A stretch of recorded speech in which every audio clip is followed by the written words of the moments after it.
اس میں ہمیشہ اسٹرینتھ کم ہی ہوتی ہے. کیوں؟ کیونکہ کچھ باتیں لوگوں کو کوئی کڑوی لگ گئی، کچھ کسی کو کڑوی لگی، انہوں نے چھوڑ دیا.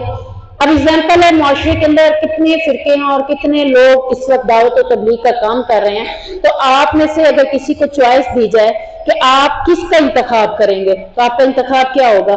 جہاں آپ کو فیسلٹی ملیں گی، جہاں آپ کو کہ میں اس کو جوائن کرتی ہوں وہاں اتنی سختی نہیں ہے، وہاں فیشن بھی کرنے دیتے ہیں، وہاں یہ بھی ہو جاتا ہے، وہاں وہ بھی ہو جاتا ہے. یہ ساری چیزیں آپ دیکھ کر دین کا چناؤ کرتے ہوئے یہ نہیں دیکھتے کہ نبی اصل کون تھا؟ جن کے اوپر غریب لوگ، کمزور لوگ ایمان لاتے تھے.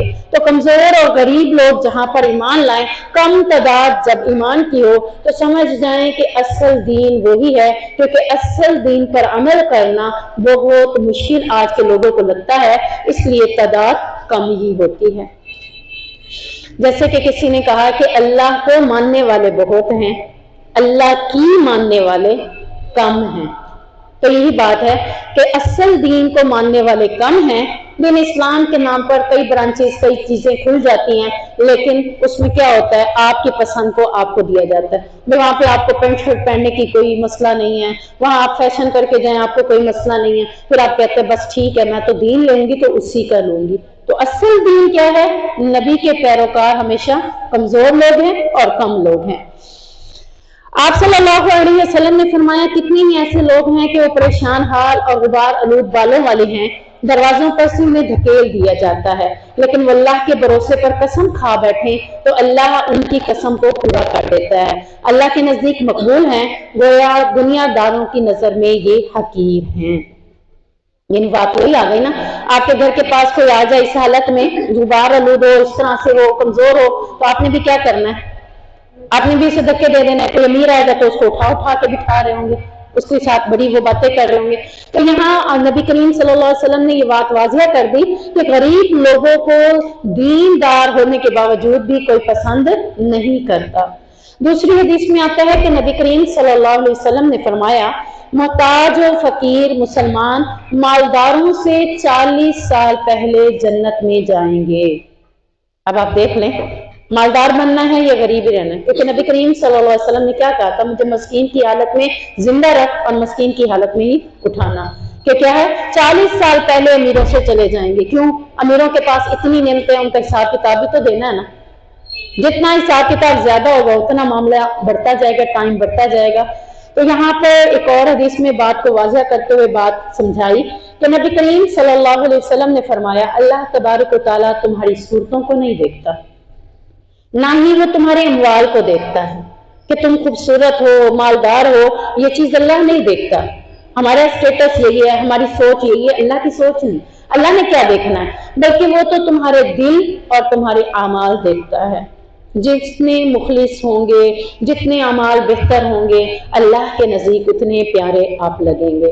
وہی بات ہے نا، گھر میں تیار ہوتی ہوں اتنی پیاری نہیں لگ رہی ہوتی، پارلر پہ تیار ہو کے ہوں گی زیادہ پیاری لگوں گی پھر لوگوں کو. تو گھر کے اندر دین سیکھیں گے زیادہ پیارے بنیں گے، یا دیندار محفل میں آ کر سیکھیں گے زیادہ پیارے بنیں گے؟ اب آپ کو سمجھ آ رہی نا؟ پارلر کی موٹیویشن کون دیتا ہے؟ آپ لوگ دیتے ہیں نا. وہاں اس پارلر سے تیار ہونا بڑا خوبصورت تیار کرتی ہے. تو آپ اس چیز کی موٹیویشن دیں کہ دل کو خوبصورت کرنا ہے نا. قرآن کی محفل میں آؤ، گھر بیٹھ کے دل خوبصورت نہیں ہوتا، زنگ آلود ہوتا ہے. جب ایسی محفلوں میں آتے ہیں تو انشاءاللہ دل ایمان تازہ ہو جاتا ہے. تو یہ تو ابھی آپ یوز بتائیں گے پھر ہی پتہ چلے گا نا کہ کس کس کا ایمان تازہ ہوا ہے انشاءاللہ. وَإِذَا جَاءَكَ الَّذِينَ يُؤْمِنُونَ بِآيَاتِنَا فَقُلْ سَلَامٌ عَلَيْكُمْ كَتَبَ رَبُّكُمْ عَلَى نَفْسِهِ الرَّحْمَةَ. اور جب تیرے پاس وہ لوگ آئیں جو ہماری آیات پر ایمان رکھتے ہیں تو کہہ سلام ہے تم پر، تمہارے رب نے رحم کرنا اپنے آپ پر لازم کر لیا ہے. انہ من عمل منکم سوءا بجہالۃ، تو بے شک حقیقت یہ ہے کہ تم میں سے جو شخص جہالت سے کوئی برائی کرے ثم تاب من بعدہ، پھر اس کے بعد اپنی اصلاح کر لے توبہ کر کے، واصلح اور اصلاح کر لے، فانہ غفور الرحیم، پس بے شک وہ بخشنے والا بھی ہے اور مہربان بھی ہے. اس آیت میں اللہ نے عزت افزائی کا حکم دے دیا. کس چیز کی؟ کہ جو لوگ کفر و شرک کے غلبے کے باوجود پورا شوب دور سے گزر رہے تھے اور اس دور میں آپ کی دعوت کو قبول کرنا ایک عزت افزائی مل رہی ہے. کہ آپ نے اس پرفتن دور، چلے وہ نبی کا دور تھا، آج کا پرفتن دور ہے نا، اس پرفتن دور میں اگر آپ دین پر عمل کرتی ہیں تو اللہ آپ کی کیا کر رہا ہے؟ عزت افزائی کا حکم دے رہا ہے کہ ان کی عزت افزائی کیسے کہو؟ فقل سلام، انہیں کہو سلام ہے، سلامتی ہے تمہارے لیے کہ تم اس پرفتن دور میں بھی اللہ کے قرآن کو سیکھ کر اپنی زندگی سنوارنے آ گئے، تو اللہ کی طرف سے تمہارے لیے خوش آمدید کہا جا رہا ہے، سلامتی کی دعائیں دی جا رہی ہیں تمہیں، اور تمہیں یہ کہا جا رہا ہے کہ انہیں خوشخبری دے دو سلامتی کی، یہ اسلام لانے کے بعد اللہ کے عذاب سے محفوظ ہو گئے ہیں۔ دین اسلام کو سیکھنے کے بعد، عمل کرنے کے بعد، یہ اپنے آپ کو انہوں نے کیا کیا؟ اللہ کے عذاب سے اپنے آپ کو محفوظ کر لیا ہے۔ اب انہوں نے کیا کیا؟ ان سے ان اعمال کا مواخذہ نہیں ہوگا جو انہوں نے کفر کی زندگی میں کیے ہوں گے۔ نادانی میں، جہالت میں، جب دین کی سمجھ نہیں ہے، آپ سے کوئی گناہ ہو گئے، کوئی اعمال ایسے ہیں جن کا مواخذہ پہلے تو تھا لیکن دین کی سمجھ آنے کے بعد آپ نے اپنے آپ کو بدلا ہے، تو اللہ کہہ رہا ہے پہلے والے اعمال پر کوئی مواخذہ بھی نہیں ہوگا، بلکہ اللہ کیا کرے گا؟ تمہاری برائیوں کو نیکیوں میں بدل دے گا۔ ان الحسنات یذھبن السیئات، اللہ کہتا ہے میں پھر تمہاری نیکیاں بنا دوں گا انہیں بھی۔ تو یہاں اللہ رب العزت نے ان لوگوں کا احترام بتایا کہ نیک لوگوں کا احترام کرنا چاہیے، انہیں ناراض نہیں کرنا چاہیے۔ ہم کیا کرتے ہیں؟ ایک تو بیچارے وہ دین پہ چل رہے ہوتے ہیں، انہیں ڈسہارٹ کر دیتے ہیں، معاشرہ انہیں ڈسہارٹ کر دیتا ہے، عزت افزائی تو دور کی بات، اس کو ایسی باتیں کرتے ہیں کہ وہ بیچارہ آگے چلنے کی بجائے پھر پیچھے مڑ کر دیکھنا شروع کر دیتا ہے۔ تو آپ یہ یاد رکھیں کہ اللہ آپ کی عزت کر رہا ہے، اللہ آپ کا احترام کر رہا ہے، آپ کا ذکر فرشتوں میں کر رہا ہے۔ دنیا کے لوگوں کی محبت نہیں چاہیے آپ کو کس کی چاہیے؟ اللہ اور اس کے فرشتوں کی محبت مل جائے، اللہ خود ہی پھر لوگوں کے دلوں میں بھی محبتیں ڈال دیتا ہے۔ تو یہاں اللہ نے اپنی رحمت کا ذکر کرتے ہوئے کیا فرمایا حدیث کے اندر نبی نے؟ کہ نبی کریم صلی اللہ علیہ وسلم نے فرمایا جب اللہ تعالیٰ نے مخلوق کو پیدا کیا تو اپنی کتاب میں لکھا، اور وہ کتاب اس کے پاس عرش کے اوپر موجود ہے، اس کا نام کیا ہے؟ لوح محفوظ، کہ میری رحمت میرے غضب پر سبقت غالب آ گئی ہے یا سبقت لے گئی ہے، یعنی اللہ رب العزت کی رحمت بے بہا ہے، اور کب تک ہے؟ فَإِنَّهُ غَفُورٌ رَحِيمٌ، اللہ کہہ رہا اپنے گناہوں کی توبہ کر لو، اصلاح کر لو، تو پھر اللہ کی رحمت تم پر لوٹ آئے گی، اور یہ صرف دنیا کے لیے ہے، آخرت کے لیے نہیں، کیونکہ دنیا کیا ہے؟ مکافات عمل ہے۔ آج آپ اپنے گناہوں کا اقرار کر کے رب سے توبہ کر لیتے ہیں، اپنی اصلاح کر لیتے ہیں، تو اللہ آپ کو پھر اس کے مقابلے میں کیا کرے گا؟ رحمت سے نواز دے گا۔ وَكَذَلِكَ نُفَصِّلُ الْآيَاتِ وَلِتَسْتَبِينَ سَبِيلُ الْمُجْرِمِينَ، اسی طرح ہم آیات کو کھول کر بیان کرتے ہیں اور تاکہ مجرموں کا راستہ خوب واضح ہو جائے، یعنی اللہ رب العزت نے اس آیت کے اندر کیا فرما رہے ہیں کہ ہم تفصیل سے یہ باتیں کیوں بیان کر رہے ہیں؟ تاکہ پتہ چل جائے، ایسے ہر ڈرموں کی صفات کھل کر سامنے آ جائیں تاکہ تم لوگ ان سے اجتناب کرو۔ جو دعوت و تبلیغ کا کام کرتے ہیں ان کو مخالفین کے ہٹ کنڈوں اور دلائل سے پوری طرح باخبر ہونا چاہیے۔ جیسا کہ آپ کو پتہ ہے کہ میں اب شریف پردہ کر رہی ہوں، تو آپ کو مخالفین کے ہٹ کنڈے پتہ ہونے چاہیے نا کہ کیا کیا ہوں گے۔ آپ کے والد بھی، آپ کی والدہ، آپ کے رزقارت، آپ کا سسرال اگر بنا ہوا ہے تو وہ ہتھ کنڈے کیا جوڑے گا آپ کے لیے، کیا کیا باتیں کرے گا، بہت سے معاملات کھڑے ہوں گے نا، ایشوز کھڑے ہوں گے۔ تو اللہ کہہ رہا ہے کہ اس طرح آپ کو پوری طرح باخبر ہونا چاہیے کہ میں یہ جو نیکی کا کام کرنے لگی ہوں اس میں مجھے باتیں سننی پڑیں گی، لیکن آپ کا جواب کیا ہونا چاہیے؟ جو نبی کا جواب تھا۔ کون بتائے گا نبی کا جواب کیا ہوتا تھا؟ جب قریش مکہ نے نبی کو بڑی بڑی خوش خبریاں دیں کہ یہ دے دیں گے، وہ دے دیں گے، ایسا کر دیں گے، ویسا کر دیں گے، جب آپ نے کسی نیکی کی ابتدا کر لی ہے نا تو آپ کو پتہ ہے کہ اس کے بارے میں مخالفین ہتھ کنڈے اٹھائیں گے۔ آپ نے کیا کرنا ہے؟ سورج رکھ لو، چاند رکھ لو، نبی کا یہ قول تھا میں پھر بھی اس دین کو، جب آپ جم جائیں گے، استقامت اختیار کر لیں گے، پھر کوئی آپ کو ہلا سکے گا نہیں۔ اگر آپ ہی استقامت اختیار نہیں کر رہے نا پھر آپ کو جلدی کوئی گرا دے گا۔ آپ جلدی آپ کہیں مجھے گرا کے دکھاؤ اور آپ ڈھیلا ڈھیلا کھڑے ہو جائے، اس نے تو کر دینا ہے، گر جانا ہے۔ آپ نے اپنے آپ کو کور کیا،